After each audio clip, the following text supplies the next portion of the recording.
Alright, quick little video on how to set your torque wrench. We're just going to set it to 22 pounds as an example.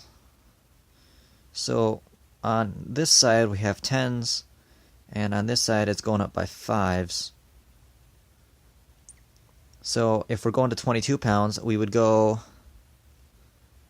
line up the edge of the spindle here, the part that rotates, with the mark for 20. Let's let the camera focus on that.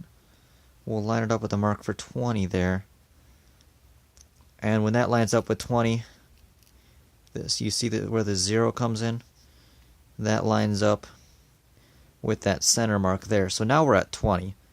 Well, that's 20 foot-pounds right there. So if we're going to 22, we just go 1 over, 2 over, and now we're at 22. If we're going to 18, we'll go back down to 20, and we go down 1, 19, down 1, 18, and before you torque anything, there's this nut at the bottom, and we'll just tighten that up.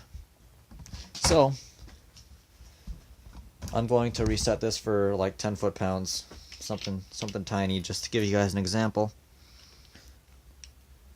We're at, there's 10. Okay, so when you're using the torque wrench, you want to go slowly and deliberately. You don't want to just crank on it.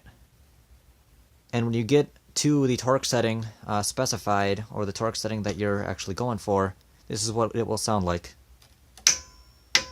You'll hear a click on this style of torque wrench. This is a clicker. This is a very common type. And then you always want to double click it. You want to make sure that it's not caught up on any contaminants in the threads or anything else. You just want to make sure that's where it's at. That's where it's going to be. That's where you know it is for sure. So, and that's where it's. I mean, obviously this one's tighter than that. We've only set this for 10 foot-pounds, but we know, at least at this point, we know it's at least 10 foot-pounds. If I was threading this in just now, then I would know it's at only 10 foot-pounds. So that's how you use torque wrench.